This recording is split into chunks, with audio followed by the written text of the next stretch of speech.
Je vais en être là. Bravo à lui. Récemment, la Ville de Montréal a mis en place sa politique de vie nocturne. Donc, ils ont permis à 21 établissements, ça c'est pour l'instant, d'être sur la liste qui leur permet d'être ouverts jusqu'à 6 heures du matin, par exemple. Mais il faut qu'ils proposent une offre particulière de soirée ou d'événement. Et là, aujourd'hui, on a vu que Toronto pense à faire la même chose. Ils disaient, hey, Montréal, sont brillants de faire ça, on devrait peut-être faire ça aussi pour revitaliser. Et moi, ma question pour toi, Jean-Michel, qui a voyagé partout, qu'est-ce que ça donne, qu'est-ce que ça offre à une grande ville, des bars qui ferment aussi tard? Ben moi, je suis pour, à vrai dire. Je suis pour ce genre de politique. Aussi, historiquement, Montréal, ça a toujours été une ville de fête. Ça a été c'est une ville portuaire à la base. Dans le monde entier, les villes portuaires, c'est les villes de fête. Ah, tu m'apprends ça total. Ben oui. Des villes comme Hambourg, des villes, tu sais. C'est les voyageurs qui débarquent. Une certaine industrie arrivent. aussi, là. C'est con à dire, mais il y a. Parce que les marins débarquaient, ils voulaient avoir du fun. Okay. Il y a vraiment un lien historique avec ces genres de places-là. Ouais. Montréal a toujours été vu comme une ville de fête, une ville latine, une ville. Pas européenne, mais presque avec une tendance européenne. Mais surtout, c'est ça, je dis, surtout une ville où on faisait la fête. Puis il y a des établissements dans le centre-ville de Montréal qui sont même associés à ces années folles, à ces années de cabaret. Montreal Row. Ou ce qu'on appelait à l'époque le fameux triangle d'or. Oui. Oui. Ceux qui connaissent, mais je le mentionnerai pas. Donc, moi, je trouve que oui, une ville, je trouve que c'est un argument de plus pour attirer du monde. Il y a du monde qui veut faire la fête, il y a du monde qui veut se rassembler. Surtout maintenant, tout le monde est chez eux avec leur foutu écran, dont moi parfois. Je suis totalement pour des politiques comme ça. Mais toi, quand tu voyages à l'international puis que tu as accès à ces bars-là, qu'est-ce que ces ouais, villes-là ont de plus? Ben là, je viens d'avoir 60 ans, fait que j'ai un peu passé de date pour ça. Je suis un peu dans... mais... J'aime quand même qu'une ville ait cette offre-là. C'est un peu comme quelqu'un qui dit je sais pas si je vais manger à 3 h du matin une soupe chinoise, mais j'aime ça savoir qu'elle est ouverte. Puis que si jamais j'ai le goût d'une soupe à 3 h du matin. Puis bon, ça fait partie d'une ville. Une ville, ce que j'aime, c'est qu'il y a plein de monde. Puis il y a des activités possibles à toutes les heures ou presque. Puis les gens qui travaillent justement des horaires typiques aussi peuvent des fois, en fin de soirée, aller prendre un verre. Puis pour moi, c'est juste se rassembler, fêter. C'est ce qu'ils appellent aussi le fameux troisième lieu, qui est très développé dans certaines cultures et de moins en moins en Amérique du Nord. C'est-à-dire qu'en Europe, ce troisième lieu, c'est pas... Le premier lieu, c'est où tu habites. Le deuxième, c'est où tu travailles. Le troisième lieu, c'est où tu socialises. Mais en Amérique du Nord, aux États-Unis, le troisième lieu, souvent, c'est chez soi. Parce que on va avoir la grosse maison avec ma piscine, mon terrain de basket, mon tennis, puis moi, tout avoir chez nous pour moi être bien. Mais finalement, c'est plate, ça, parce que t'as pas d'interaction sociale, t'as pas de... Alors que l'Europe, avec ses terrasses, avec le fait des fois les appartements plus petits, les plus petites maisons, on valorise ce troisième lieu. Et je trouve qu'à Montréal, on est quand même assez bon. Pour une ville nord-américaine, on a quand même beaucoup de ces troisième lieux. Pour moi, le troisième lieu, il est hyper important. Et à toutes les heures, puis c'est pour ça qu'au milieu de la nuit, est-ce que je vais me présenter à la mairie de Montréal? Oui, vraiment. Moi, Mais le troisième lieu, c'est un phénomène intéressant. Puis on revient un peu à ça parce qu'on se rend compte que le danger d'avoir tout là, que tu es chez vous, puis finalement, tu scrolles la soirée, tu fais tes trucs, puis ça isole le monde plus que... On pense qu'on s'unit, mais on s'isole, finalement, parce qu'on est devant une machine, puis Dieu, tu sais que moi, même gérer ça, là, je trouve ça très difficile. Là, c'est tout le temps. Mais c'est bizarre parce que quand on voyage en Europe, tout le monde en revient avec la même fascination. Il y a des terrasses partout, des restos. Mais on revient ici, puis c'est... pourquoi on ne l'applique pas? Pourquoi on se soutient pas? On se dit pas, ça devrait tellement le ramener. Tout le monde a la même expérience. Pourquoi c'est pas, on ne l'implique pas, on ne l'implante pas? C'est un très bon point. On se présente-tu ensemble? Non, c'est Marianne a parti en main. Mais c'est drôle, c'est intéressant que tu dises ça. Puis tu vois, au mois de juin, j'étais à Turin, qui est une ville que j'aime beaucoup d'Italie. Puis il appelle le quartier romain de Turin. Puis c'est plein de terrasses. Puis le monde tard. Puis aussi, à 1 h du matin, là, dans des petits trous, il y a des gens qui ont des appartements. Il y avait du bruit. Le monde, ils buvaient leur bière dehors, devant le bar. Puis c'est pas comme la police. Ici, non, on boit pas ta bière dehors. T'as pas le droit s'il n'y a pas une terrasse à titrer.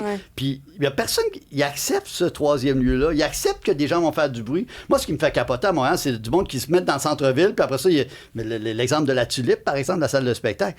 Man, t'es sur Papineau, c'est une salle qui est presque centenaire, puis tu te plains qu'il y a du bruit, puis tu t'es installé là, puis tu as fait changer la loi pour qu'eux, ils arrêtent de... Tu sais, ça me fait capoter. Il y a tellement d'endroits sur la planète où tu peux aller où c'est tranquille. L'avantage, c'est que tu as la tranquillité. Mais si tu veux la tranquillité, viens pas dans la ville, dans le cœur de la ville où justement il y a des gens qui veulent sortir, qui veulent avoir du fun, qui veulent se coucher tard. Le bruit, ça fait partie du truc. Moi, j'ai habité sur Saint-Laurent dans ma jeunesse, début des années 90. Il y avait du bruit, mais j'aimais ça d'être dans l'action, puis je trouvais ça le fun. Je trouvais que les avantages dépassaient les inconvénients. Fait que, enfin. Où tu vivais là, à 2 étages, où ce que j'allais chez vous, là? Ça, c'est Esplanade. Ça, Bon. j'ai vendu. Là. Ouais, OK, c'est ça. Ça, j'adorais ça. Ouais, Esplanade, Montréal. C'était tranquille, pareil. Oui, c'était tranquille. Parce que j'étais Mais de pourtant, près t'étais avec- à côté du parc, t'étais à côté de J'avais tout. les choses, là. mais c'était tranquille. Ouais. Mais j'ai habité... L'année que les Canadiens ont gagné la Coupe Stanley, 92-93, j'habitais sur Saint-Laurent, au coin de Villeneuve. Là. Tu sais, là, c'était un peu Ouf. dans l'action. Wow. Puis ça passait, les Wow. voitures passaient. Là, tu sais, Ouais, c'était- ouais, c'était- ouais, c'est puis, clair. Aux c'est ça, premières surtout loges. ce soir-là, c'était Hey. la folie. Mais tu sais, on était 3 colocs, on était jeunes, mais je me rappelle que j'aimais... Ben oui, il y avait du bruit, mais j'aimais ça, vivre dans l'action. Tu sais, je trouve qu'on devrait toujours avoir cette option-là. En tout cas, pour ceux qui veulent vivre dans l'action, ben pourquoi pas, tu sais.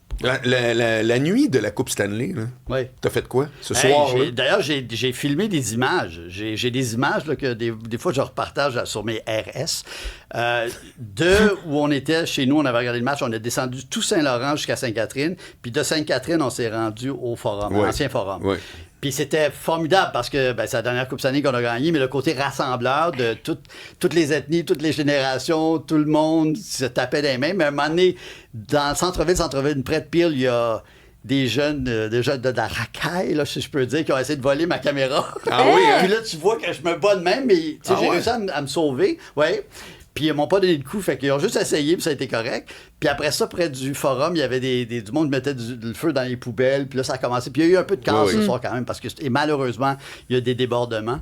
Mais cette soirée-là, elle reste magique. Là. Je me rappellerai toute ma vie, le descendre Saint-Laurent, puis là, tu fais des high-five à tout le monde. Tu sais, imagine Chanceux. si ça se faisait, là, comment ça serait la folie. Rappelez-vous, même Ben non, ce printemps, comment ça a Ben été oui. fou. Ben oui.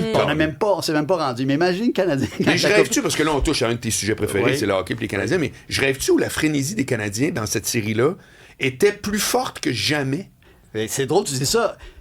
Elle était incroyablement forte. C'est ça? La folie Ouais. des Canadiens, elle est incroyable. Puis même il y a quelques années, à un moment donné, les gens disaient les jeunes s'intéressent moins au hockey, Hein? ils aiment le soccer. Je voyais que des jeunes. Ben, je sais. Puis l'intergénérationnel, Oui. puis le tout. Partout. Mais c'était une fièvre Mais incroyablement t'expliques ça forte. comment? Je sais pas. C'est-tu un marketing des Canadiens plus fort C'est drôle, qu'avant? tu dis ça, j'arrive pas à l'expliquer. Puis même moi, je suis un nostalgique. Fait que ça sera toujours là parce que j'ai grandi avec les Canadiens qui gagnaient, puis j'adore le hockey. Donc pour moi, je serai toujours fan. Puis à un moment donné, je chantais. Quand le Canadien allait moins bien, puis le soccer prenait de la place, puis là, tu sais, les jeunes à l'école, on disait, ils ont des t-shirts justement de Messi ou des t-shirts de Ronaldo. Ils délaissent un peu leur. Puis là, je me dis, peut-être que pour les prochaines générations, il n'y aura pas cette fièvre-là. Mais comme tu dis, moi, j'ai envie. Puis d'ailleurs, ça a fait les médias en Amérique du Nord. Les Américains, ils n'en revenaient pas de l'atmosphère au Centre Bell. Le là. nombre de podcasters que j'ai vus Oui. dire... Je viens Marc Effy, par exemple, Ouais. qui a dit... Je viens de vivre une expérience, ça s'appelle le Centre Bell. Le gars, j'ai jamais allé de sa vie. C'est là. ça. Puis il dit, c'est des fans de hockey crinqués. Puis Ah j'en ai non. vu, mais des dizaines. Ben, moi, ça le fait encore. Tu sais, mon ami Sébastien Benoît, qui est un A dans la colonie artistique des vieux de saison, qui m'invite parfois. M'a invité à un des matchs contre Tampa Bay, le fameux match qu'on a perdu 1-0 en surtemps, mais qui était le match 6, qui était un match incroyable. Mais au début du match, avec la présentation, tu sais, l'ancien joueur qui vient présenter, Oui. je pense que c'était Larry Robinson ce soir-là. Mais je te dis, j'avais des frissons. Tu sais, j'avais vraiment. Tu vivais de quoi, là? Attends, je vivais de quoi? Je me rappelle, je me retournais vers Seb, puis je disais, waouh. Puis, tu sais, j'ai 60 ans, je n'ai vu des affaires, j'ai vu Ouais. les games, j'ai vu Guy Lafleur au forum, mais j'étais là, comme tu dis, j'étais là, attends, c'est exceptionnel. là. Ouais. C'est exceptionnel, la frénésie hockey, la fièvre hockey, la ville de hockey au monde, c'est nous. Ça, il n'y a personne qui m'obstine. Non, là. non, non, Il n'y a non, pas non, une non. ville au monde qui trippe comme Montréal. Puis il n'y a pas un endroit pour voir un match de série comme Montréal. Il n'y a rien qui va achever de Montréal. Pour vrai. Là-dessus, on est exceptionnel. T'as-tu fait bien des arénas? J'en ai fait quand même plus d'une quinzaine, oui. J'ai fait beaucoup d'arénas en Amérique du Nord, puis Montréal pour le hockey. Surtout quand là, on redevient un club intéressant, qui peut bien performer, c'est exceptionnel. C'est pour ça que je me dis, si d'ici 5 ans, on gagne la Coupe, ça va être fou. Ouais, ouais. Ça va être fou, t'as raison, mais ça va être fou. Là. Je te dis, la ville, là, ça va être à l'envers. On est avec Jean-Michel